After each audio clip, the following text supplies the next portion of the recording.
ಕ್ಷೇತ್ರಾಧಿದೇವತೆ ನಮಸ್ಕರಿಸಿ, ಗುರುಗಳಿಗೆ ನಮಸ್ಕರಿಸಿ, ತಮ್ಮೆಲ್ಲರಿಗೂ ನಮಸ್ಕಾರಗಳು. ನಾನು ಶಿವ ಆಧ್ಯಾತ್ಮ ಸಂಸ್ಥೆಯ ಸದಸ್ಯಳು. ಗುರುಗಳ ಕೃಪೆಯಿಂದ ಶ್ರೀ ರುದ್ರಾಧ್ಯಾಯದ 2ನೇ ಅನುವಾಕವನ್ನು ಪಠಿಸಲು ಬಯಸುತ್ತೇನೆ. ನಮೋ ಹಿರಣ್ಯಬಾಹವೇ ಸೇನಾನೇ ದಿಶಾಂಚ ಪದಯೇ ನಮೋ. ನಮೋ ವೃಕ್ಷೇಭ್ಯೋ ಹರಿಕೇಶೇಭ್ಯ ಪಶೂನಾಂ ಪದಯೇ ನಮೋ. ನಮಃ ಸಸ್ಪಿಂಜರಾಯ ತ್ವಿಷೀಮತೆ ಪಥೀನಾಂ ಪದಯೇ ನಮೋ. ನಮೋ ಬಭ್ರುಷಾಯ ವಿವ್ಯಾಧಿನೇನಾನಾಂ ಪದಯೇ ನಮೋ. ನಮೋ ಹರಿಕೇಶಾಯೋಪವೀತಿನೇ ಪುಷ್ಟಾನಾಂ ಪದಯೇ ನಮೋ. ನಮೋ ಭವಸ್ಯ ಹೇತೈ ಜಗತಾಂ ಪದಯೇ ನಮೋ. ನಮೋ ರುದ್ರಾಯ ತಥಾವಿಣೇ ಕ್ಷೇತ್ರಾಣಾಂ ಪದಯೇ ನಮೋ. ನಮಃ ಸೂತಾಯ ಹಂತ್ಯಾಯ ವನಾನಾಂ ಪದಯೇ ನಮೋ. ನಮೋ ರೋಹಿತಾಯ ಸ್ಥಪತಯೇ ವೃಕ್ಷಾಣಾಂ ಪದಯೇ ನಮೋ. ನಮೋ ಮಂತ್ರಿಣೇ ವಾಣಿಜಾಯ ಕಕ್ಷಾಣಾಂ ಪದಯೇ ನಮೋ. ನಮೋ ಭುವಂತಯೇ ವಾರಿವಸ್ಕೃತಾಯೌಷಧೀನಾಂ ಪದಯೇ ನಮೋ. ನಮಃ ಉಚ್ಚರ್ಘೋಷಾಯ ಕ್ರಂದಯತೆ ಪತ್ತೀನಾಂ ಪದಯೇ ನಮೋ. ನಮಃ ಕೃತ್ಸ್ನವೀತಾಯ ಧಾವತೆ ಸತ್ವಾನಾಂ ಪದಯೇ ನಮಃ. ಜ್ಯೈಷ್ಠಂ ಚ ಮ ಆಧಿಪತ್ಯಂ ಚ ಮೇ ಮನ್ಯುಶ್ಚ ಮೇ ಭಾಮಶ್ಚ ಮೇ ಮಶ್ಚ ಮೇ ಭಶ್ಚ ಮೇ ಜೇಮಾ ಚ ಮೇ ಮಹಿಮಾ ಚ ಮೇ ವರಿಮಾ ಚ ಮೇ ಪ್ರಥಿಮಾ ಚ ಮೇ ವರ್ಷ್ಮಾ ಚ ಮೇ ದ್ರಾಘುಯಾ ಚ ಮೇ ರುದ್ಧಂ ಚ ಮೇ ರುದ್ಧಿಶ್ಚ ಮೇ ಸತ್ಯಂ ಚ ಮೇ ಶ್ರದ್ಧಾ ಚ ಮೇ ಜಗಚ್ಚ ಮೇ ಧನಂ ಚ ಮೇ ವಶಶ್ಚ ಮೇ ದ್ವಿಷಶ್ಚ ಮೇ ಕ್ರೀಡಾ ಚ ಮೇ ಮೋದಶ್ಚ ಮೇ ಜಾತಂ ಚ ಮೇ ಜನಿಷಮಾಣಂ ಚ ಮೇ ಸೂಕ್ತಂ ಚ ಮೇ ಸುಕೃತಂ ಚ ಮೇ ವಿತ್ತಂ ಚ ಮೇ ವೇದ್ಯಂ ಚ ಮೇ ಭೂತಂ ಚ ಮೇ ಭವಿಷ್ಯಶ್ಚ ಮೇ ಸುಖಂ ಚ ಮೇ ಸುಪಥಂ ಚ ಮಾ ರುದ್ಧಂ ಚ ಮೇ ರುದ್ಧಿಶ್ಚ ಮೇ ಕ್ಲುಪ್ತಂ ಚ ಮೇ ಕ್ಲುಪ್ತಿಶ್ಚ ಮೇ ಮತಿಶ್ಚ ಮೇ ಸುಮತಿಶ್ಚ ಮೇ ಇತಿ ದ್ವಿತೀಯೋನುವಾಕಃ. ನಮಸ್ಕಾರ.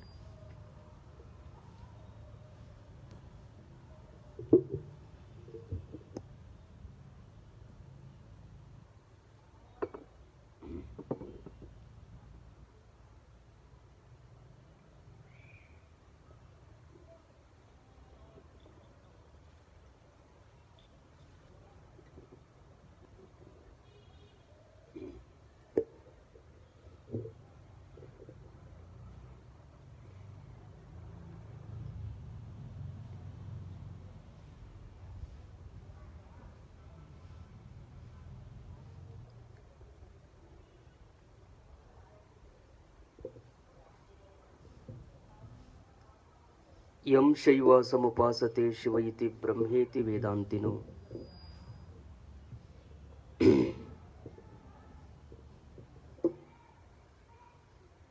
ಬೌದ್ಧ ಬುದ್ಧ ಇತಿ ಪ್ರಮಾಣಪಟವಃ ಕರ್ತೇತಿ ನೈಯಾಯಿಕಾಃ.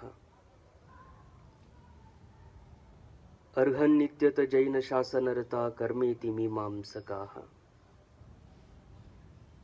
ಸೋಯಂ ವೋ ವಿದಧಾತು ವಾಂಛಿತ ಫಲಂ ತ್ರೈಲೋಕ್ಯನಾಥೋ ವಿಭೋ.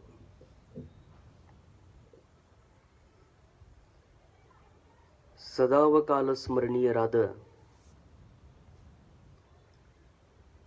ಮಹಾತ್ಮ ಜಗದ್ಗುರು ಸಿದ್ಧಾರೂಢ ಮಹಾಸ್ವಾಮಿಯನ್ನ, ಪರಮಾರಾಧ್ಯ ಶ್ರೀಮನ್ ನಿಜಗುಣ ಶಿವಯೋಗಿಗಳವರ ಷಟ್ಶಾಸ್ತ್ರಗಳಿಗೆ ಟೀಕಾ ತಾತ್ಪರ್ಯವನ್ನು ರಚಿಸಿ ಈ ನೆಲದ ಮುಮುಕ್ಷುಗಳನ್ನು ಉದ್ಧರಿಸಿದಂಥ ಆರೂಢ ಜ್ಯೋತಿ ಪೂಜ್ಯ ಅಜ್ಜನವರನ್ನ ಪ್ರಾರ್ಥನೆ ಮಾಡಿ, ಷಣ್ಮುಖಾರೂಢ ಯತಿಗಳನ್ನು ಪ್ರಾರ್ಥಿಸಿ,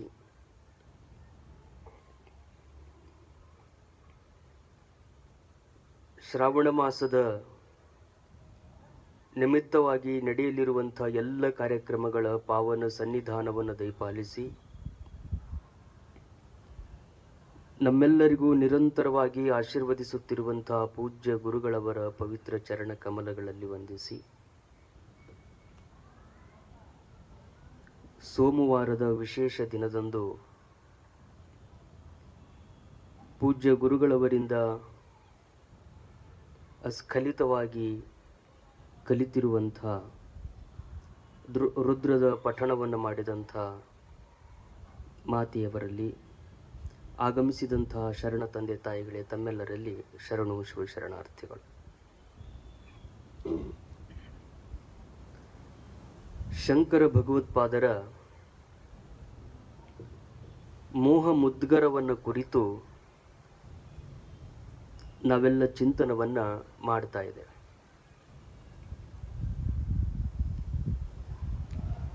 ಇದುವರೆಗೂ ಬದುಕಿನ ಉದಾಹರಣೆಗಳನ್ನು ಕುರಿತು ಮಾನವರನ್ನ ಎಚ್ಚರಿಸುವಂಥ ಸಂದೇಶಗಳನ್ನು ಶಂಕರ ಭಗವತ್ಪಾದರು ನೀಡ್ತಾ ಬಂದರು. ಅಲ್ಲಿಂದ ಜಾಗೃತಗೊಂಡಿರುವಂಥ ಜೀವ ಅಥವಾ ಮನುಷ್ಯ ಮುಂದೆ ಮಾಡಬೇಕಾಗಿರುವಂಥ ಕರ್ತವ್ಯವನ್ನು ಕುರಿತು ಅವರು ಹೇಳ್ತಾರೆ. ಸತ್ಸಂಗತ್ವೇ ನಿಸ್ಸಂಗತ್ವಂ, ನಿಸ್ಸಂಗತ್ವೇ ನಿರ್ಮೋಹತ್ವಂ, ನಿರ್ಮೋಹತ್ವೇ ನಿಶ್ಚಲ ತತ್ವಂ, ನಿಶ್ಚಲ ತತ್ವೇ ಜೀವನ್ಮುಕ್ತಿ. ಮನುಷ್ಯ ಮುಕ್ತಿಯ ಸಲುವಾಗಿ ನಿರಂತರವಾಗಿ ಪರಿಶ್ರಮವನ್ನು ಪಡುತ್ತಿರ್ತಾನೆ. ಪರಮ ಪುರುಷಾರ್ಥವಾಗಿರುವಂಥ ಮೋಕ್ಷದ ಅಪೇಕ್ಷೆಯನ್ನು ಮಾಡಿದಂಥ ಮುಮುಕ್ಷು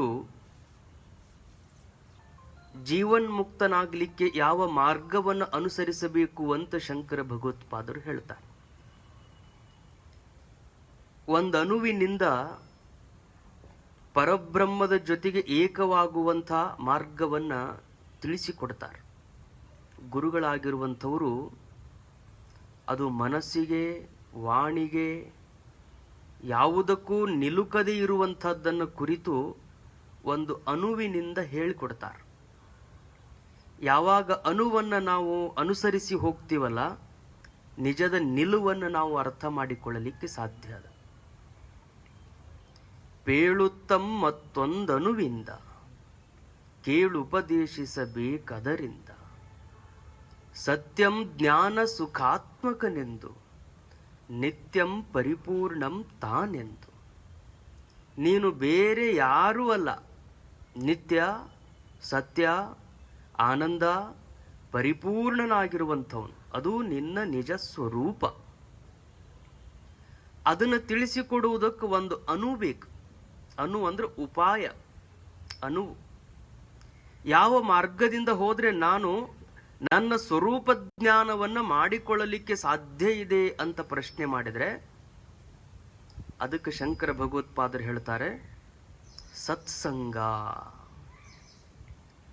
ಶ್ರೀಮನ್ ನಿಜಗುಣ ಶಿವಯೋಗಿಗಳು ಹೇಳ್ತಾರೆ, ಮತಿಗೆ ಮಂಗಳವೀವುದಾವುದು ಉತ್ತಮರ ಸಂಘ.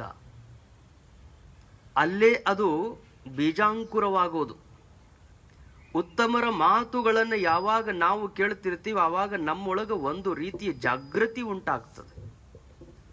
ಆ ಜಾಗೃತಿನೇ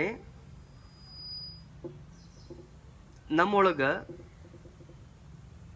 ಪರಮಾತ್ಮನನ್ನು ಕುರಿತು ಆಸಕ್ತಿಯನ್ನು ಮೂಡಿಸುವಂಥದ್ದು.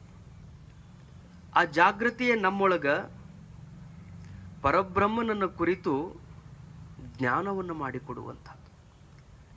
ಅದಕ್ಕೆ ಮಹತ್ವದ್ದು ಮಾಡಬೇಕಾಗಿರುವಂಥದ್ದು ಸಂಘ ಯಾವುದು ಅಂದ್ರೆ ಸತ್ಸಂಗ. ಬಹಳ ಸುಂದರವಾಗಿರುವಂಥ ಶಬ್ದ ಅದು. ಸತ್ಸಂಗ ಅಂದ್ರೆ ಸತ್ಯವಂತರ ಸಂಘ. ಹಾಗಾದ್ರೆ ಸತ್ಯ ಅಂದ್ರೆ ಯಾವುದು? ತ್ರಿಕಾಲ ಅಬಾಧ್ಯತ್ವಂ ಸದ್ರೂಪತ್ವಂ. ಯಾವುದಕ್ಕೆ ಸತ್ಯ ಅನ್ನಬೇಕು ಅಂತ ಕೇಳಿದ್ರೆ, ಮೂರು ಕಾಲಗಳಲ್ಲಿ ಯಾವುದು ಬದಲಾವಣೆಯನ್ನು ಹೊಂದದೆ ಉಳಿತದೆಯೋ ಅದು ಸದ್ರೂಪ. ವರ್ತಮಾನ ಇರಬಹುದು, ಭೂತ ಇರಬಹುದು, ಭವಿಷ್ಯತ್ ಇರಬಹುದು.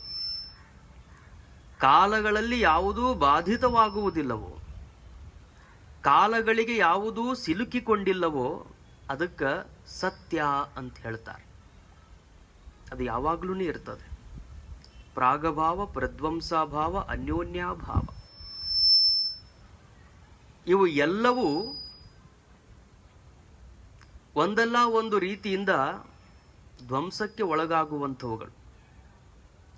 ಇದು ಯಾವುದರ ಬಾಧೆಗೂ ಸಿಲುಕದೆ ಇರುವಂಥದ್ದೇನದಲ್ಲ, ಅದಕ್ಕೆ ಸತ್ಯ ಅಂತ ಹೇಳ್ತಾರೆ.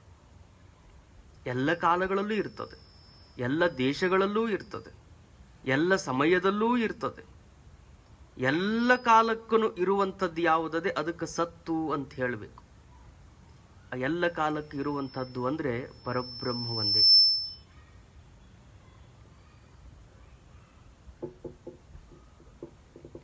ಎಲ್ಲ ಕಾಲಕ್ಕೂ ಇರುವಂಥದ್ದು ಅಂದ್ರೆ ಪರಬ್ರಹ್ಮ ಒಂದೇ. ಆ ಪರಬ್ರಹ್ಮವನ್ನು ಕುರಿತು ಯಾರು ಜ್ಞಾನವನ್ನ ಮಾಡಿಕೊಂಡಿರ್ತಾರೆ, ಆ ಪರಬ್ರಹ್ಮದ ನಿಲುವಿನೊಳಗನೆ ಯಾರು ರಮಿಸಿರ್ತಾರಲ್ಲ, ಅಂಥವರ ಸಂಘವನ್ನ ನಾವು ಏನ್ ಮಾಡಬೇಕು? ಮಾಡಬೇಕು. ಯಾರು ಶ್ರೋತ್ರಿಯ ಬ್ರಹ್ಮನಿಷ್ಠರಾಗಿರ್ತಾರೋ, ಯಾರು ಪರಬ್ರಹ್ಮವನ್ನು ಕುರಿತು ಅನನ್ಯ ಭಾವದಿಂದ ಬದುಕಿನುದ್ದಕ್ಕೂ ಚಿಂತನೆಗಳನ್ನ ಮಾಡಿ ಆ ಪರಬ್ರಹ್ಮ ಸ್ವರೂಪರೇ ಆಗಿರ್ತಾರಲ್ಲ, ಅವರಿಗೆ ಸತ್ಯವಂತರು ಅಂತ ಹೇಳ್ತಾರೆ. ಸತ್ಯವನ್ನ ಅರಿತಿರುವಂಥವರು ಯಾರು? ಅವರು ಸತ್ಯವಂತರು. ಅಂತ ಸತ್ಯವಂತರ ಸಂಘದಲ್ಲಿ ನಾವು ಇರಬೇಕು. ಅದಕ್ಕೆ ದಾಸರು ಹೇಳ್ತಾರೆ, ಸತ್ಯವಂತರ ಸಂಘವಿರಲು ತೀರ್ಥವೇತಕ್ಕೆ. ನಾವೇನು ಪುಣ್ಯ ಕ್ಷೇತ್ರಗಳಲ್ಲಿ ಹೋಗಿ ಪುಣ್ಯ ಸಂಪಾದನೆ ಮಾಡಬೇಕು ಅಂತೇನು ಹೇಳ್ತೀವಲ್ಲ, ಅದು ಸತ್ಯವಂತರ ಸಹವಾಸದೊಳಗೆ ಇದ್ರೆ ಸಾಕು. ಎಲ್ಲ ತೀರ್ಥ ಕ್ಷೇತ್ರಗಳಿಂದ ಸುತ್ತಿದಾಗ ಬರುವಂತಹ ಪುಣ್ಯ ಪ್ರಾಪ್ತಿ ಸತ್ಯವಂತರ ಸಂಘದಲ್ಲಿ ನಮಗೆ ಸಿಗ್ಲಿಕ್ಕೆ ಸಾಧ್ಯ. ಅದಕ್ಕೆ ಶಂಕರ ಭಗವತ್ಪಾದರು ಸತ್ಯವನ್ನ ಅರಿತಿರುವಂತಹ ಯೋಗಿಗಳ ಸಹವಾಸದಲ್ಲಿ ನೀನು ಇರು ಅಂತ ಲೋಕದ ಜನತೆಗೆ ಉಪದೇಶವನ್ನು ಮಾಡ್ತಾರೆ. ನಾವು ಪ್ರಾಪಂಚಿಕ ಜೀವನದೊಳಗೆ ಇರುವಂತಹ ವ್ಯಕ್ತಿಗಳು ಯಾವಾಗಲೂ ಗುರುಗಳ ಪ್ರಿಯವಾಗಿರುವಂಥ ಶ್ಲೋಕ, ಪ್ರಪಂಚದೊಳಗಿರುವಂತಹ ಪ್ರತಿಯೊಂದು ಜೀವಿಗೆ ಅವರು ಹೇಳುವಂಥದ್ದೇನು ಅಂದ್ರೆ, ಸಂಸಾರ ಕಟು ವೃಕ್ಷಸ್ಯ ದ್ವೇ ಫಲೇ ಹೆಮೃತೋಪಮೆ ಸುಭಾಷಿತ ರಸಾಸ್ವಾದ ಸಂಗತಿ ಸುಜನೆ ಜನೆ. ನಮಗೇನೆಲ್ಲ ಮಾಡ್ಬೇಕಂತೀವಿ, ನಾವು 24 ತಾಸು ಭಗವಂತನ ಚಿಂತನದೊಳಗೆ ಭಾಗವಹಿಸ್ಬೇಕಂತೀವಿ, ಎಲ್ಲ ಮನಸ್ಸೈತಿ ಖರೆ, ಆದ್ರೆ ಅವಕಾಶಗಳಿಲ್ಲ, ಪ್ರಾಪ್ತವಾಗಿಲ್ಲ.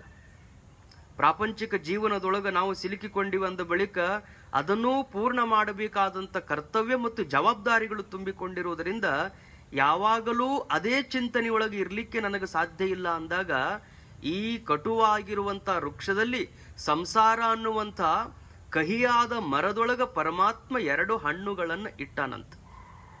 ದ್ವೇ ಫಲೇ ಹಿ ಅಮೃತೋಪಮೆ, ಅಮೃತಕ್ಕೆ ಸಮಾನವಾಗಿರುವಂಥ 2 ಹಣ್ಣುಗಳನ್ನು ಇಟ್ಟಾನ. ಯಾವುದು? ಸುಭಾಷಿತ ರಸಾಸ್ವಾದ. ಮೊದಲನೇ ಹಣ್ಣು ಯಾವುದು ಅಂದ್ರೆ ಉತ್ತಮ ಮಾತುಗಳನ್ನು ಆಸ್ವಾದಿಸೋದು. ಯಾವುದು ನಮ್ಮ ಬದುಕಿಗೆ ಬೆಳಕನ್ನ ನೀಡ್ತದಲ್ಲ, ಅಂಥ ಮಾತುಗಳನ್ನು ನಿರಂತರವಾಗಿ ಕೇಳ್ತಾ ಇರೋದು.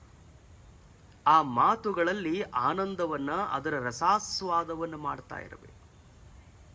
ಮಹಾತ್ಮರು ಆಡುವಂಥ ಮಾತುಗಳಿಗೆ, ಉತ್ತಮರು ಆಡುವಂಥ ಮಾತುಗಳಿಗೆ ಏನು ನಾವು ಬೆಲೆ ಕಟ್ಟಲಿಕ್ಕೆ ಸಾಧ್ಯ ಇಲ್ಲ.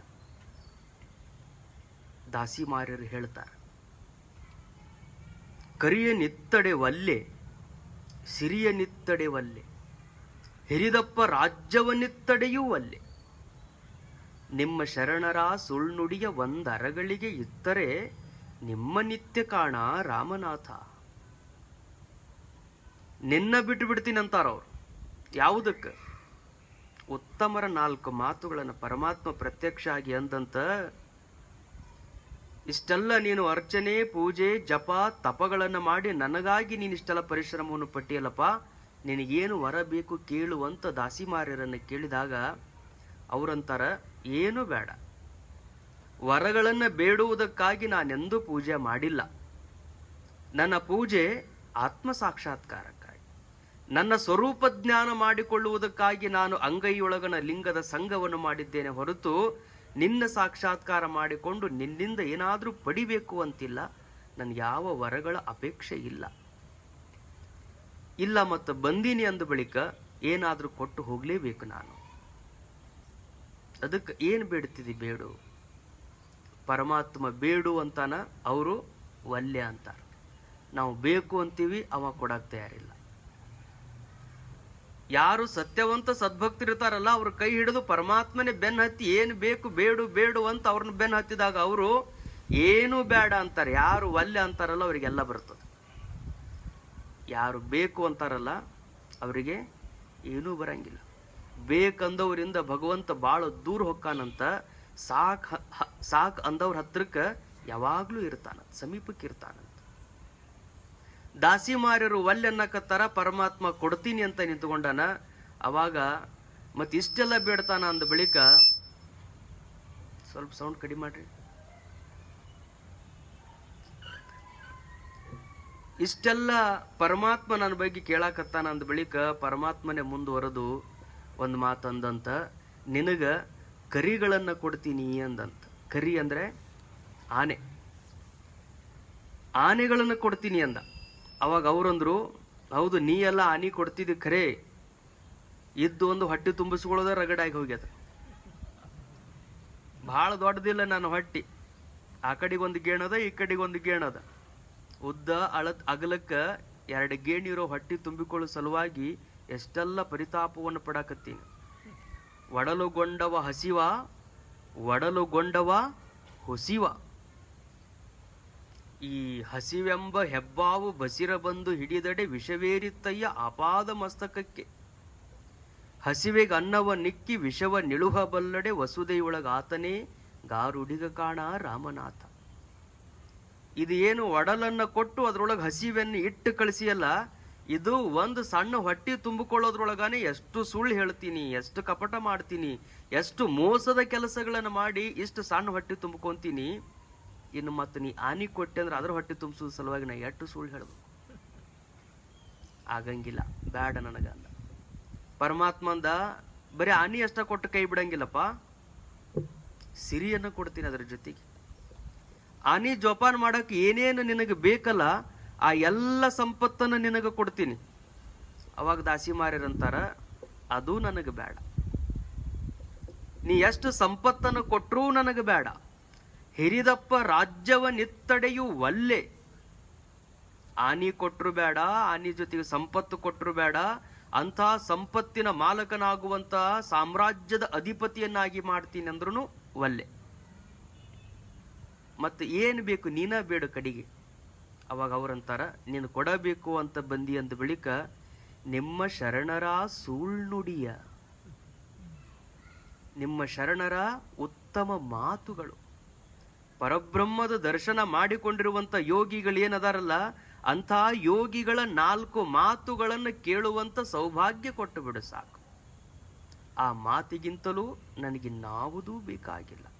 ಸುಭಾಷಿತ ರಸಾಸ್ವಾದ, ಉತ್ತಮ ಮಾತುಗಳ ಆಸ್ವಾದನೆ ಮಾಡುವಂತ ಆವಿಷ್ಯ ಕೊಡು, ಉತ್ತಮ ಮಾತುಗಳನ್ನು ನಿರಂತರವಾಗಿ ಮೆಲುಕು ಹಾಕುವಂತ ಮನೋವೃತ್ತಿಯನ್ನು ಕೊಡು ಸಾಕು, ಅದಕ್ಕಿಂತಲೂ ಏನೂ ಬೇಕಾಗಿಲ್ಲ. ಅಂದ್ರೆ ಆ ಮಾತುಗಳಲ್ಲಿ ಎಂಥ ಆನಂದ ಇರಬೇಕು. ಆ ಮಾತುಗಳಲ್ಲಿ ಪ್ರಾಪಂಚಿಕ ಜೀವನದ ಜಂಜಡಗಳಿರಂಗಿಲ್ಲ, ಮನಸ್ಸನ್ನು ಹರಿಗೊಡುವಂತ ಯಾವುದೇ ವಿಕಾರ ಭಾವಗಳಿರಂಗಿಲ್ಲ. ಒಂದು ತಾಸು ಬಂದು ಸತ್ಸಂಗದೊಳಗೊಬ್ಬ ಜೀವಾತ್ಮ ಕುಳಿತುಕೊಂಡ ಅಂದ್ರೆ ಹೊಳ್ಳಿ ಹೋಗುವಾಗ ಆತನಿಗೆ ಧನ್ಯತೆಯ ಭಾವ ಇರುತ್ತದೆ. ಪರಬ್ರಹ್ಮದ ದರ್ಶನವಾಗದೇ ಇದ್ರೂ ಒಳಗ ಧನ್ಯತೆಯ ಭಾವ ಮೂಡಿರುತ್ತದೆ. ಕೇಳಿದಂಥ ಆನಂದ, ಒಂದು ತಾಸುಗಳ ಕಾಲ ಉತ್ತಮರ ಜೊತೆಗೆ ಒಡನಾಟ ಮಾಡಿದಂಥ ಸಂತಸ, ಅಂಥ ಬ್ರಹ್ಮಜ್ಞಾನಕ್ಕಾಗಿ ಹಪಹಪಿಸುವಂತ ಎಲ್ಲ ಜೀವರೊಂದಿಗೆ ಬೆರೆತಂಥ ಆನಂದ. ಮೀರಾ ಆ ಕಾರಣದಿಂದ ಭಗವಂತನ ಭಜನೆಯನ್ನು ಮಾಡ್ತಿದ್ರು, ಕಬೀರರು ಆ ಕಾರಣದಿಂದ ಭಗವಂತನ ಚಿಂತನೆಗಳನ್ನು ಮಾಡುತ್ತಿದ್ರು. ಅಂಥ ಆ ಮಾತುಗಳಲ್ಲಿ ಆ ಆನಂದ ಐತಂದ ಬಳಿಕ ಇನ್ನೇನು ನನಗೆ ಬೇಕಾಗಿಲ್ಲ, ಇನ್ಯಾವುದನ್ನು ನಾನು ಅಪೇಕ್ಷೆ ಮಾಡುವಂತಿಲ್ಲ. ಅಂಥ ಈ ಸಂಸಾರ ಅನ್ನುವಂಥ ಕಟುವಾದ ವೃಕ್ಷದೊಳಗ ಮೊದಲನೆಯ ಹಣ್ಣು ಸುಭಾಷಿತಗಳ ಆಸ್ವಾದನೆ. 2ನೇದು ಸಂಗತಿ ಸುಜನೆ ಜನೆ, ಎಲ್ಲಿ ಉತ್ತಮರದಾರ ಅವ್ರ ಜೊತೆಗೆ ಇರಬೇಕು ಅನ್ನುವಂಥ ಭಾವ. ಕದಳಿಗೆ ಹೋಗಬೇಕನ್ನುವಂಥ ಭಾವನೆಯಿಂದ ಹೊರಟಿರುವಂಥ ಅಕ್ಕ ಉಡುತಡಿ ಒಳಗ ತಾಯಿ ತಂದೆ ಬಂಧು ಬಾಂಧವರೆಲ್ಲ ಕೇಳ್ತಾರೆ. ಊರ ಜನರೆಲ್ಲ ಆಕೆ ದಿವ್ಯಾಂಬರವನ್ನು ಉಟ್ಟು ಹೊರಟಿರುವಂತಹ ಪ್ರಸಂಗದೊಳಗ ಮಹಾದೇವಿ ಅಕ್ಕನನ್ನು ಕೇಳ್ತಾರ, ಯಾಕೆ ನಿನಗ ಅಷ್ಟೊಂದು ಕಲ್ಯಾಣಕ್ಕೆ ಹೋಗಬೇಕು ಅನ್ನುವಂಥ ಭಾವ ಅಂದಾಗ ಆಕೆ ಅಂತಾಳ, ಆಡುವುದು, ಪಾಡುವುದು, ಹೇಳುವುದು, ಕೇಳುವುದು, ನಡೆಯುವುದು, ನುಡಿಯುವುದು ಸರಸ ಸಮ್ಮೇಳನವಾಗಿಪ್ಪುದಯ್ಯ. ಚನ್ನ ಮಲ್ಲಿಕಾರ್ಜುನ ದೇವ, ನೀ ಕೊಟ್ಟ ಆವಿಷ್ಯವುಳ್ಳ ನಕ್ಕರ ಲಿಂಗ ಸುಖಿಗಳ ಸಂಘದಲ್ಲಿ ದಿನಂಗಳ ಕಳೆವೆನೆಂದು ಬಂದೆನಯ್ಯ. ಯಾಕ ಕಲ್ಯಾಣಕ್ಕೆ ಹೋಗ್ತಿದಿ, ಯಾಕ ಕಲ್ಯಾಣಕ್ಕೆ ಬಂದೀನಿ ಅಂತ ಮಹಾದೇವಿ ಅಕ್ಕ ಹೇಳ್ತಾಳ. ಇಲ್ಲಿ ಯಾರಿಗೂ ಮೋಸ ಮಾಡ್ಬೇಕನ್ನುವಂತ ಜನ ಇಲ್ಲ, ಕಪಟ ಮಾಡ್ಬೇಕು ಅನ್ನುವಂತ ಜನ ಇಲ್ಲ. ತಮ್ಮ ಕಾಯಕ ತಾವು ಮಾಡ್ತಾರ, ತಮ್ಮ ದಾಸೋಹ ತಾವು ಮಾಡ್ತಾರ. ತಾವು ಆನಂದದಿಂದ ಬದುಕಿದಂತ ಉತ್ತಮರ ಸಂತತಿಯೇ ಕಲ್ಯಾಣದ ತುಂಬಿಕೊಂಡಿರುವಂತಹ ಪ್ರಸಂಗದಲ್ಲಿ ಅವ್ರ ಜೊತೆಗೆ 4 ದಿವಸ ಇದ್ದು ಹೋಗಬೇಕು ಅನ್ನುವಂತ ಆಸೆಯನ್ನು ಬಿಟ್ಟರೆ ಬೇರೆ ಏನೂ ಇಲ್ಲ ಅಂತಾಳೆ. ಅಂಥ ವಿರಾಗಿಣಿಗೆನೆ ಉತ್ತಮರ ಸಂಘದಲ್ಲಿ ಬದುಕಬೇಕು ಅನ್ನುವಂಥ ಆಸೆ ಇತ್ತು ಅಂದಾಗ ನಾವು ಮೋಕ್ಷವನ್ನು ಅಪೇಕ್ಷೆ ಪಡುವಂಥ ಜೀವಾತ್ಮರು ಇನ್ನೆಷ್ಟು ವರ್ಷಗಳ ಕಾಲ ಉತ್ತಮರ ಸಂಘದಲ್ಲಿ ನಮ್ಮ ಬದುಕನ್ನು ನಾವು ಕಳಿಬೇಕು. ಅದನ್ನು ಶಂಕರ ಭಗವತ್ಪಾದರು ಹೇಳ್ತಾರೆ, ನಿನಗೆ ಇರುವಂತ ಮೊದಲನೆಯ ಮೊದಲನೆಯ ಉಪಾಯ, ನಿನ್ನನ್ನು ನೀನು ತಿಳಿದುಕೊಳ್ಳುವುದಕ್ಕೆ ನಿನಗೆ ಇರುವಂತ ಮೊದಲನೆಯ ಮಾರ್ಗ ಯಾವುದು ಅಂದ್ರೆ ಸತ್ಸಂಗ. ಉತ್ತಮರ ಸಂಘ, ತನ್ನನ್ನು ತಾನು ತಿಳಿದಿರುವಂತ ಮಹಾತ್ಮರ ಸಂಘ. ಏನಾಗ್ತದೆ ಆ ಸಂಘಕ್ಕೆ ನಾವು ಹೋದಾಗ? ಅಲ್ಲಿ ಚಿಂತನ ನಡೀತದೆ. ಮರ ಮಥನಿಸಿ ಅಗ್ನಿ ಹುಟ್ಟಿ ಸುತ್ತಣ ತರುಮರಾದಿಗಳನ್ನು ಸುಡದಿರ್ಪವೇ ದೇವ. ಅರಣ್ಯದೊಳಗ ಸಾವಿರಾರು ಗಿಡಗಳು ಕೂಡ್ಯದಾವ. ಅದ್ರೊಳಗ 2 ಗಿಡಗಳು ತಮ್ಮನ್ನ ತಾವು ತಿಕ್ಕಿಕೊಂಡು ಅಂದ್ರೆ ಆ ಗಿಡಗಳ ಘರ್ಷಣೆಯಿಂದ ಏನು ಉತ್ಪತ್ತಿ ಆಗ್ತದೆ? ಬೆಂಕಿ ಉತ್ಪತ್ತಿ ಆಗ್ತದೆ. ತಿಕ್ಕಾಡಿದ್ವು 2 ಗಿಡಗಳಾದ್ರೂ ಸಹಿತ ಹುಟ್ಟಿದಂತ ಬೆಂಕಿ ಏನ್ ಮಾಡ್ತದಲ್ಲ, ಸುತ್ತಣ ತರುಮರಾದಿಗಳನ್ನು ಸುಡದಿರ್ಪುದೇ. ಬೆಂಕಿ ಎಲ್ಲೇ ಹುಟ್ಲಿ ಎಲ್ಲ ಕಾಡನ್ನದು ಹೆಂಗ ಆವರಿಸಿಕೊಂಡು ಇಡೀ ಕಾಡನ್ನ ಅದು ಸುಟ್ಟು ಹಾಕ್ತದಲ್ಲ, ಹಂಗ ಅನುಭಾವಿಗಳು ಇಬ್ಬರು ಕೂಡಿ ಅವರಿಬ್ಬರನ್ನೇ ಚಿಂತನ ಮಾಡಿದ್ರು ಸಹಿತ ಅವರಿಬ್ಬರ ಚಿಂತನ ಮಂಥನದಿಂದ ಏನಾಗ್ತದೆ ಅಂತ ಕೇಳಿದ್ರೆ, ಅದರಲ್ಲಿ ಕುಳಿತು ಕೇಳುವಂತ ಪ್ರತಿಯೊಬ್ಬ ಜೀವಾತ್ಮನ ತನುಗುಣಗಳೆಲ್ಲ ಸುಟ್ಟು ಅವರಲ್ಲಿ ಪರಬ್ರಹ್ಮದ ಭಾವ ಮೂಡುತ್ತದೆ. ಆ ಕಾರಣದಿಂದ ಸತ್ಸಂಗದಲ್ಲಿ ನಾನು ಇರಬೇಕು ಅಂತ ಅವ್ರು ಬಯಸ್ತಾರೆ. ಬಸವಣ್ಣವ್ರು ಹೇಳ್ತಾರೆ, ಮಡಿಕೆಯ ಮಾಡುವರೆ ಮಣ್ಣೆ ಮೊದಲು, ತೊಡಿಗೆಯ ಮಾಡುವರೆ ಹೊನ್ನೆ ಮೊದಲು, ಶಿವಪಥವನರಿವಡೆ ಗುರುಪಥವೇ ಮೊದಲು, ಕೂಡಲ ಸಂಗಮ ದೇವರನರಿವಡೆ ಶರಣರ ಸಂಘವೇ ಮೊದಲು. ಯಾವುದು ಮೊದಲು? ಮಡಿಕೆ ಮಾಡಬೇಕಾದ್ರೆ ಮಣ್ಣು, ಮೈ ಮೇಲೆ ಹಾಕೊಳ್ಳುವಂತ ಆಭರಣಗಳನ್ನು ಮಾಡ್ಕೋಬೇಕಾಗಿತ್ತು ಅಂದ್ರೆ ಹೊನ್ನು, ಪರಮಾತ್ಮನನ್ನು ತಿಳಿಬೇಕಾಗಿತ್ತು ಅಂದ್ರೆ ಗುರು.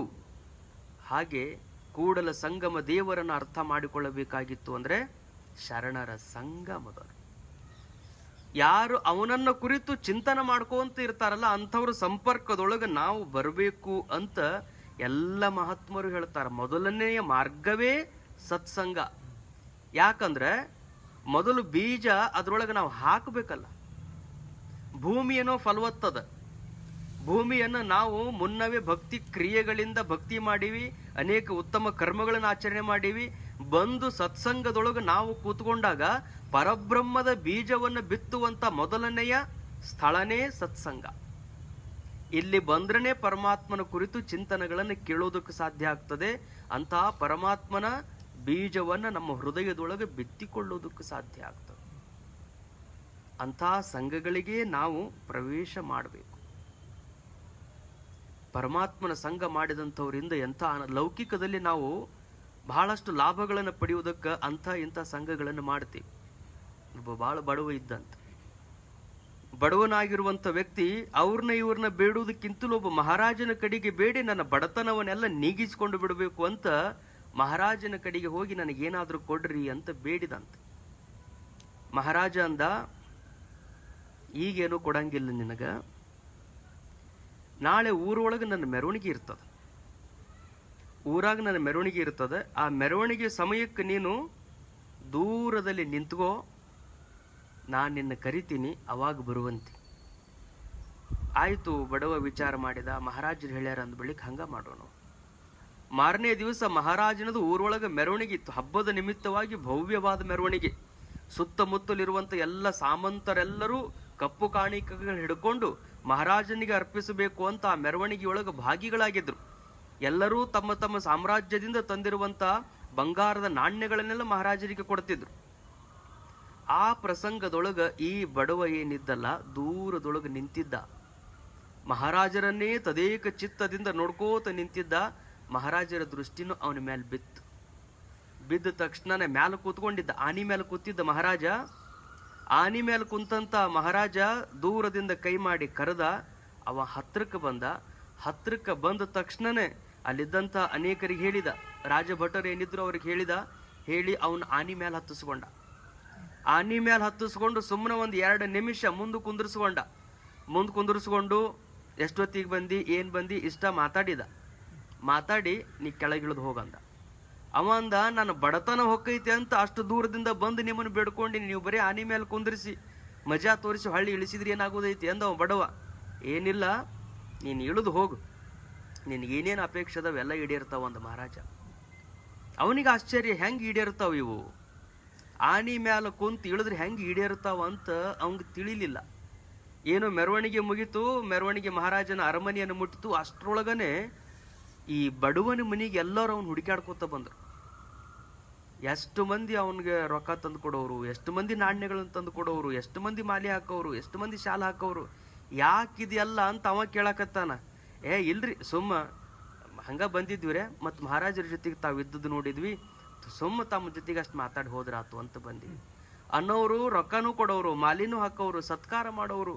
ಅವ ಮಹಾರಾಜನ ಕಡೆಗೆ ಏನು ಬೇಡಬೇಕು ಅಂತ ಹೋಗಿದ್ದಲ್ಲ ಅದ್ರ 10 ಪಟ್ಟು ಅವಂಗೆ ಇಲ್ಲೇ ಮನ್ಯಾಗ ಸಿಕ್ತು. ಅವ ಮಾರನೇ ದಿವಸ ವಿಚಾರ ಮಾಡಿದ, ಹೆಂಗಿದು ಸಾಧ್ಯ ಆತು? ಮಹಾರಾಜನಿಗೆ ಹೋಗಿ ಕೇಳಿದ ಇದೆಲ್ಲ ಹಿಂಗಾಗೋದಕ್ಕೆ ಹೆಂಗ ಸಾಧ್ಯ? ಲೌಕಿಕದ ಜನನೇ ಹಂಗಿರ್ತಾರಪ್ಪ. ನಿನ್ನ ಸಂಪರ್ಕ ಮಹಾರಾಜ ಆನಿ ಮ್ಯಾಲ ಕುಂದ್ರಿಸಿಕೊಳ್ಳುವಷ್ಟು ನೀನು ಚಲೋ ಅದಿ ಅಂತಂತ ಹೇಳಿ ಜನರಿಗೆ ಗೊತ್ತಾದ್ರೆ ಸಾಕು. ನನ್ನ ಕಡೆಗೆ ಏನಾರ ಕೆಲಸ ಆಗ್ಬೇಕಂದ್ರೆ ನಿನ್ನ ಹಿಡಿದ್ರ ಅಕ್ಕಾವು ಅಂತ ಗೊತ್ತಾಗ್ಯದ. ಅದಕ್ಕೆ ನನಕಿನ ಮೊದ್ಲ ನಿನ್ನ ಕಡೆಗೆ ಬರ್ತಾರ. ಬರೇ ಲೌಕಿಕದ ಒಬ್ಬ ಮಹಾರಾಜನ ಹತ್ರಕ್ಕೆ 2 ನಿಮಿಷ ಕುಂತು ಇಳಿದ್ರ ಇಷ್ಟೆಲ್ಲ ಸಂಪತ್ತನ್ನು ನಾವು ಪಡಿತೀವಿ ಅಂದಾಗ, ಅಲೌಕಿಕ ಸಂಪತ್ತನ್ನು ಪಡೆದಿರುವಂತ ಪರಬ್ರಹ್ಮ ಸ್ವರೂಪನಾದ ಸದ್ಗುರುನಾಥನ ಸನ್ನಿಧಾನದೊಳಗ ನಾವು ಕೂತು 4 ಪರಬ್ರಹ್ಮದ ನುಡಿಗಳನ್ನು ಕೇಳ್ತೀವಂದ್ರ ಇನ್ನೆಂಥ ಸಂಪತ್ತು ನಮಗೆ ಪ್ರಾಪ್ತವಾಗ್ಲಿಕ್ಕಿಲ್ಲ. ಆ ಸಂಪತ್ತಿನ ಬಗ್ಗೆ ಆಸಕ್ತಿ ಬೇಕು ಅಷ್ಟೆ. ಅದನ್ನ ಪಡಿಬೇಕು ಅನ್ನುವಂಥ ಮನೋಭಾವ ಯಾವ ಜೀವರಲ್ಲಿ ಇರ್ತದಲ್ಲ ಅವರಿಗೆ ಈ ಅಧ್ಯಾತ್ಮದಷ್ಟು ಆನಂದದ ವಿದ್ಯೆ ಮತ್ತಾವ ವಿದ್ಯೆನೂ ಅಲ್ಲ. ಇದು ನಿರಂತರವಾಗಿ ಆನಂದ ಕೊಡುವಂಥ. ಆ ಕಾರಣದಿಂದ ಸತ್ಸಂಗದಲ್ಲಿ ಕೆಲವು ಸರಿ ಮಹಾತ್ಮರು ಹಚ್ಕೊಳ್ಳಂಗಿಲ್ಲ. ನಾವೆಲ್ಲ ದೀಕ್ಷಾ ತಗೋಬೇಕು ಅಂತೀವಿ, ನಾವೆಲ್ಲ ಅವ್ರ ಕಡೆಯಿಂದ ಮಂತ್ರೋಪದೇಶ ಪಡಿಬೇಕು ಅಂತ ಅಂತೀವಿ. ಅವರು ನಮ್ಮ ಅಂತಃಕರಣ ಪರಿಶುದ್ಧ ಆಗೇತೋ ಇಲ್ಲೋ ಅಂತ ಪರೀಕ್ಷೆ ಮಾಡ್ತಿರ್ತಾರ, ಬೇಡಿದ್ರೂ ಕೊಡಂಗಿಲ್ಲ. ಕೆಲವು ಸರಿ ಏನೂ ಬೇಡಿರಂಗಿಲ್ಲ, ಅವರಿಗೆ ಆನಂದ ಆಗಿ ಶಿಷ್ಯನ ಮುಖ ಕಮಲವನ್ನು ನೋಡಿದ ತಕ್ಷಣನೇ ಅವರಿಗೆ ಕೊಡಬೇಕು ಅಂತ ಮನೋಭಾವ ಬರ್ತದೆ. ಕೆಲವು ಸರಿ ಅವ್ರು ಬೇಡ ಅಂದ್ರೂ ಸಹಿತ ನಾವು ಅಂಥವ್ರ ಸಂಘದಿಂದ ದೂರ ಉಳಿಬಾರ್ದು. ವರಂ ಸಖೇ ಸತ್ಪುರುಷಾಪಮಾನಿತೋ ನನೀಚ ಸಂಸರ್ಗ ಗುಣೈರ್ ಅಲಂಕೃತ ವರಾಶ್ವಪಾದೇನ ಹತೋ ವಿರಾಜತೆ ನ ರಾಸಬಸ್ಯ ಪರಿಸಂಸ್ಥಿತೋ ನರಃ. ಮಿತ್ರ, ಇದು ಒಳ್ಳೆಯದು. ವರಂ ಸಖೇ, ಗೆಳೆಯನೇ, ಇದು ಯೋಗ್ಯವಾದದ್ದು. ಯಾವುದು? ಸತ್ಪುರುಷಾಪಮಾನಿತೋ. ಮಹಾತ್ಮರು ನಿನಗೇನ್ರ ಅಪಮಾನ ಮಾಡ್ಯಾರಂದ್ರೆ ಇದು ಒಳ್ಳೆಯದನೆ. ಯಾಕ ನೀನು ಇನ್ನೂ ಶುದ್ಧ ಆಗಬೇಕು ಅನ್ನುವಂಥ ಕಾರಣಕ್ಕಾಗಿನ ಅವರು ನೀನು ಬೇಡಿದ್ದನ್ನ ಕೊಟ್ಟಿರ್ಲಿಕ್ಕಿಲ್ಲ, ನಿನ್ನ ಹಚ್ಚಿಕೊಂಡಿರ್ಲಿಕ್ಕಿಲ್ಲ, ನೀನು ಬಂದರೂ ನಿನ್ನನ್ನು ಮಾತಾಡಿಸಿರ್ಲಿಕ್ಕಿಲ್ಲ. ಯಾಕಂದ್ರೆ ಶಿಷ್ಯನ ಯೋಗ್ಯ ಅಯೋಗ್ಯತೆಯನ್ನು ಅವ್ರು ಪರೀಕ್ಷೆ ಮಾಡುವುದರ ಸಲುವಾಗಿ ಇವ ಮಾತಾಡಿಸ್ಲಿಕ್ಕೆ ಏನು ಮಾಡ್ತಾನ ಅಂತ ನೋಡುವಂಥ ಒಂದು ಪರೀಕ್ಷೆ ಕಾಲನೂ ಇರ್ಬೋದು. ಅದನ್ನ ನೀನು ಅಪಮಾನ ಅಂತ ತಿಳ್ಕೋಬಾರ್ದು. ಹಂಗ ಅವರಿಂದ ನೀನು ಅಪಮಾನಿತ ಆದ್ರೂ ಚಲೋನೆ. ಸತ್ಪುರುಷಾಪಮಾನಿತೋ ಯೋಗ್ಯಂ. ಯಾಕ? ವರಾಶ್ವಪಾದೇನ ಹತೋ ವಿರಾಜತೆ. ಯಾರು ಕುದುರೆ ಕಾಲ ಕೆಳಗೆ ಸಿಕ್ಕು ಪ್ರಾಣ ಬಿಟ್ರು ಅವನಿಗೆ ವೀರ ಅಂತಾರ, ಧೀರ ಅಂತಾರ. ಮಹಾತ್ಮರ ಸನ್ನಿಧಾನದೊಳಗಿದ್ದು ಅವರಿಂದ ನೀನು ಅಪಮಾನಿತ ಆದಿ ಅಂದ್ರೂ ಅವ್ರ ಭಕ್ತ ಅಂತ ಹೇಳ್ತಾರ, ಅವ್ರ ಶಿಷ್ಯ ಅಂತ ಅಭಿಮಾನದಿಂದ ಎಲ್ಲ ಜನರು ಮಾತಾಡ್ತಾರ. ಅದು ಯೋಗ್ಯವಾದದ್ದನೇ. ನ ರಾಸ ಬಸ್ಯ ಪರಿಸಂಸ್ಥಿತೋ ನರಹ. ಯಾವನೋ ಒಬ್ಬ ವ್ಯಕ್ತಿ ಅದಾನಂತೇಳಿ ಅವ ಕತ್ತಿ ಮೇಲೆ ಕೂತು ಮೆರವಣಿಗೆ ಮಾಡಿಸ್ಕೊಂಡ ಅಂದ್ರೂ, ಕತ್ತಿ ಮೇಲೆ ಮೆರವಣಿಗೆ ಮಾಡಿಸ್ಕೊಂಡ್ರೆ ಯಾರು ನಿನಗೆ ಯೋಗ್ಯ ಅನ್ನಂಗಿಲ್ಲ. ಕುದುರೆ ಕಾಲ ಕೆಳಗೆ ಸಿಕ್ಕ ಸತ್ರ ನಿನಗೆ ಯೋಗ್ಯ ಅಂತಾರ. ಹಂಗ ಭಗವಂತನನ್ನು ತಿಳಿದಿರುವಂತಹ ಮಹಾತ್ಮರ ಸನ್ನಿಧಿಯೊಳಗ ನಿನಗೆ ಅಪಮಾನ ಆದ್ರೂ ಎಡಗಾಲಿಲೆ ಒದ್ದರೆ ಬಲಪಾದವ ನಾನು ಹಿಡಿವೆ, ಬಲಪಾದದಿ ಒದ್ದರೆ ಎಡಪಾದವ ನಾನು ಹಿಡಿವೆ. ಎಲ್ಲಿ ಹೋದ್ರೂ ನಿನ್ನ ಬಿಡಂಗಿಲ್ಲ ಅಂತ ಮಡಿವಾಳಪ್ಪನವ್ರು ಅಂತಾರ. ಕತ್ತಿ ಹಂಗ ಬೆನ್ನ ಹತ್ತಿ ಬರ್ತೀನಿ ನಿನ್ನ ಅಂತ. ಅಷ್ಟು ಮುಕ್ತಿಯ ಪಡಿಬೇಕನ್ನುವಂತ ಒಳಗಿರುವಂತ ಉತ್ಕಟವಾದಂತ ಇಚ್ಛೆ ಶಿಷ್ಯನನ್ನ ಅವರನ್ನ ಬಿಟ್ಟು ಆಗಲಿಕ್ಕೆ ಆತನಿಗೆ ಮನಸ್ಸಾಗೋದಿಲ್ಲ. ಅಂಥವರ ಸಾಮೀಪ್ಯದಲ್ಲಿ ಯಾವಾಗಲೂ ತುಂಬಿಕೊಂಡಿರಬೇಕು ಅಂತ. ಅಂಥ ಸತ್ಸಂಗದಿಂದ ನಮಗೇನು ಲಾಭ ಆಗ್ತದೆ? ಸತ್ಸಂಗದಿಂದ ನಿಸ್ಸಂಗತ್ವಂ. ಸತ್ಸಂಗದ ಮಹತ್ವ ಇರೋದೇ ನಿಸ್ಸಂಗದಲ್ಲಿ. ನಿಸ್ಸಂಗ ಅಂದ್ರೆ ಇದು ಸತ್ಸಂಗನೂ ಅಲ್ಲ, ದುಸ್ಸಂಗನೂ ಅಲ್ಲ. ನಿಸ್ಸಂಗ ಅನ್ನುವಂಥದ್ದು ಸಂಗರಹಿತವಾಗಿರುವಂಥ ಬದುಕು, ಏಕಾಂತದ ಬದುಕು. ಒಬ್ಬನೇ ಹೇಗೆ ನಾನು ಆನಂದದಿಂದ ಇರಬಹುದು ಅನ್ನುವಂಥದ್ದನ್ನ ಸತ್ಸಂಗ ಕಲಿಸಿಕೊಡ್ತದೆ. ನಾನು ಬರುವಾಗ ಒಬ್ಬನೇ ಅಂದ್ರೆ ಶರೀರ ಬರುವಾಗ ಅಂತಲ್ಲ, ಯಾವಾಗಲೂ ಒಬ್ಬನೇ. ನಾನು ಪರಮಾತ್ಮನ ಸ್ವರೂಪನೇ ಆಗಿರುವುದರಿಂದ ನಾನು ಒಬ್ಬನೇ. ನಾನು ಒಬ್ಬನೇ ಆನಂದದಿಂದ ಹೆಂಗ ನಾನು ಬದುಕಬಹುದು ಅನ್ನುವಂಥದ್ದನ್ನ ನಿಸ್ಸಂಗತ್ವವನ್ನು ತಿಳಿಸಿಕೊಡುವಂಥದ್ದು ಯಾವುದು ಅಂದ್ರೆ ಸತ್ಸಂಗ. ಲೋಕದ ಎಲ್ಲದರ ಸಂಘವನ್ನು ಬಿಡೋದು, ಪ್ರಾಪಂಚಿಕ ವಸ್ತುಗಳ ಸಂಘವನ್ನು ಬಿಡೋದು, ದೇಹದ ಸಂಘವನ್ನು ಬಿಡೋದು, ಇಂದ್ರಿಯಗಳ ಸಂಘವನ್ನು ಬಿಡೋದು, ಸ್ತುತಿ ನಿಂದೆಗಳ ಸಂಘವನ್ನು ಬಿಡೋದು, ಸುಖ ದುಃಖಗಳ ಸಂಘವನ್ನು ಬಿಡೋದು, ಶೀತ ಉಷ್ಣಗಳ ಸಂಘವನ್ನು ಬಿಡೋದು. ಎಲ್ಲ ಸಂಘಗಳಿಂದ ಅತೀತನಾಗಿ ಇರುವಂಥ ಸಾಧಕನಿಗೆ ನಿಸ್ಸಂಗಿ ಅಂತ ಹೇಳ್ತಾರೆ. ಅವನಿಗೆ ಯಾವುದರ ಬಾಧೆಗಳೂ ಇಲ್ಲ. ಆ ನಿಸ್ಸಂಗತ್ವ ಹೆಂಗ ಪ್ರಾಪ್ತಿ ಆಗ್ತದಂದ್ರೆ ಸತ್ಸಂಗದಿಂದ ಪ್ರಾಪ್ತಿ ಆಗ್ತದೆ. ಸತ್ಸಂಗದೊಳಗೆ ಹೋಗಿ ಕೂತ್ಕೊಂಡು ನಾವು ನಿಸ್ಸಂಗಿಗಳಾದ್ವಿ ಅಂದ್ರೆ ನಿಸ್ಸಂಗದಿಂದ ನಿರ್ಮೋಹತ್ವ ಪ್ರಾಪ್ತಿ ಆಗ್ತದೆ. ಮೋಹ ಅಂದ್ರೆ ತಮಗೆಲ್ಲ ಗೊತ್ತದ. ವಸ್ತುಗಳ ಮೇಲೆ ಮೋಹ, ಪುತ್ರರ ಮೇಲೆ ಮೋಹ, ಇದುವರೆಗೂ ಅದನ್ನ ಹೇಳ್ಯಾರ. ಹಣದ ಮೇಲೆ ಮೋಹ. ಮನುಷ್ಯನಿಗೆ ಯಾಕ ಮೋಹಿತನಾಗ್ತಾನಂದ್ರ ಅದರೊಳಗೆ ಸುಖ ಐತಿ ಅನ್ನುವಂತ ಭ್ರಮ ಇರ್ತದೆ. ಮಗು ಅದು ಸುಖದ ಅಪೇಕ್ಷೆಯನ್ನು ಎಲ್ಲಿ ಮಾಡ್ತದ? ಮೊದಲು ಹುಟ್ಟಿದಂತ ಮಗುವಿಗೆ ಸುಖ ಎಲ್ಲಿದೆ? ತಾಯಿಯ ಮೊಲೆ ಹಾಲಿನಲ್ಲಿದೆ.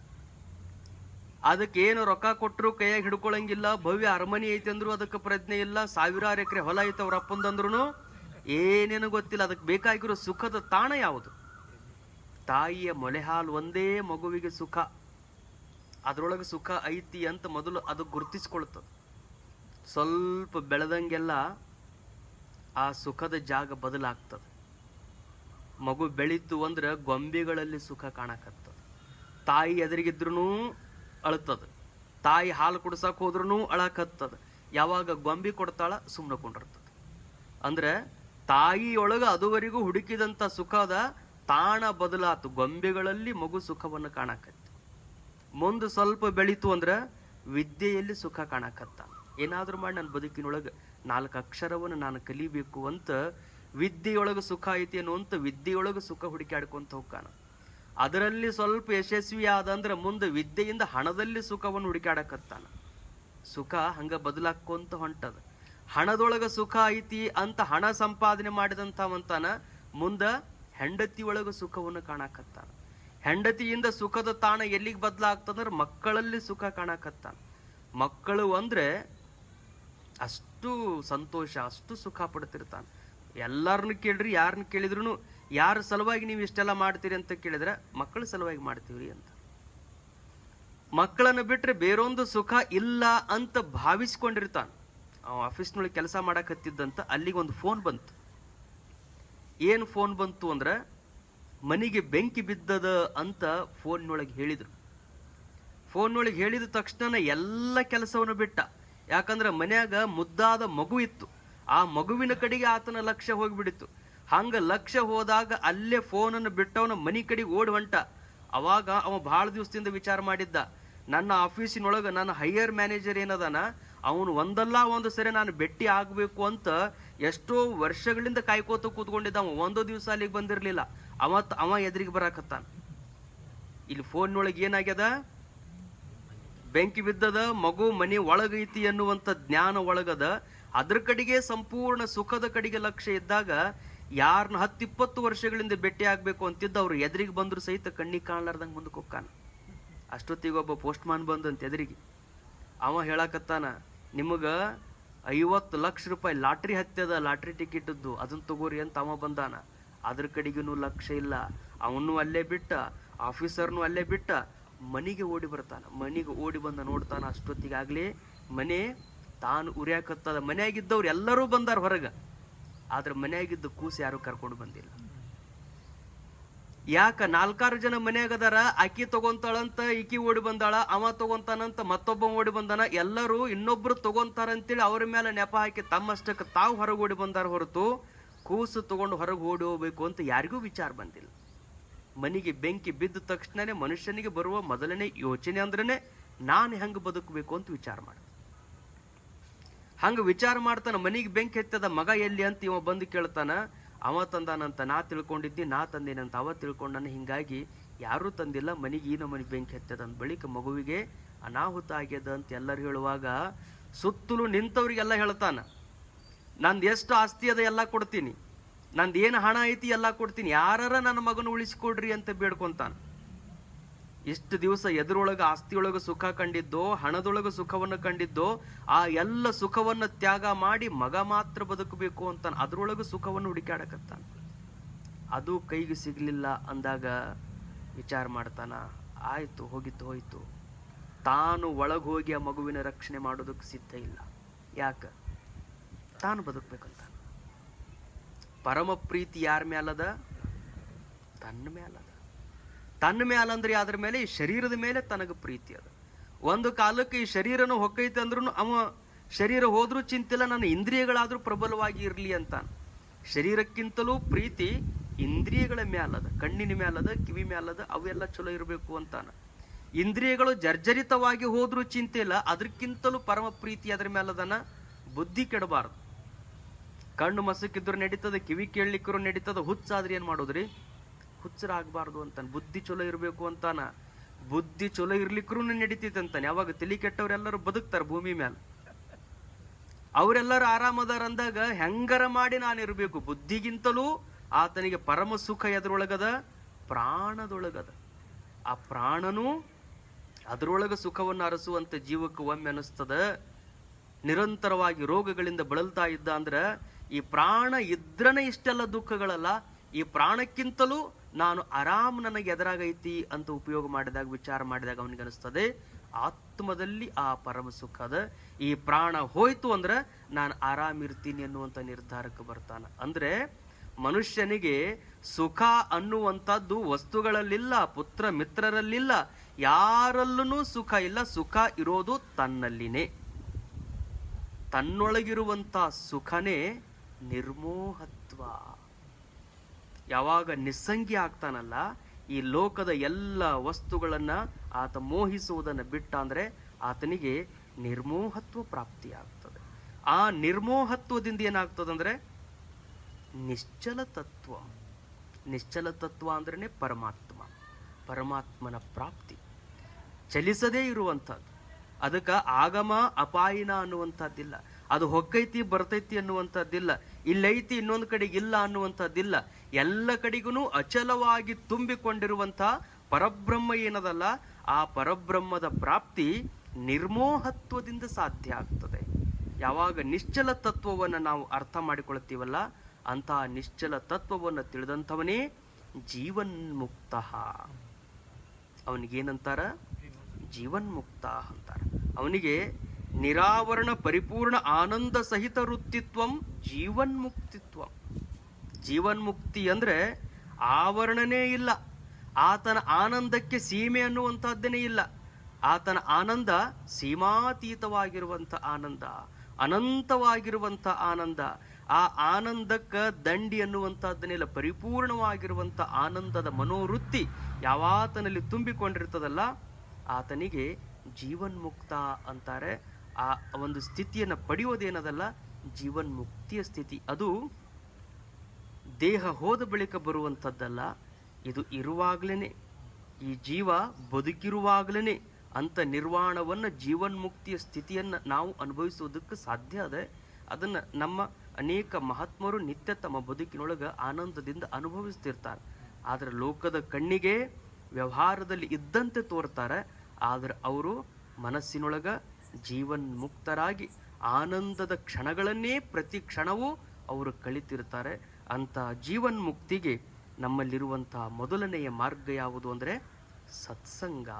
ಸತ್ಸಂಗದಿಂದ ನಿಸ್ಸಂಗಿಗಳು, ನಿಸ್ಸಂಗದಿಂದ ನಿರ್ಮೋಹ, ನಿರ್ಮೋಹತ್ವದಿಂದ ನಿಶ್ಚಲ ತತ್ವ, ನಿಶ್ಚಲ ತತ್ವದಿಂದ ಜೀವನ್ಮುಕ್ತಿ ಪ್ರಾಪ್ತವಾಗ್ತದೆ ಅಂತ ಶಂಕರ ಭಗವತ್ಪಾದರು ನಮ್ಮೆಲ್ಲರಿಗೂ ಉಪದೇಶ ಮಾಡ್ತಾರೆ ಅಂತ ಹೇಳ್ತಾ ಇಂದಿನ ಚಿಂತನಕ್ಕೆ ವಿರಮಿಸ್ತಾರೆ.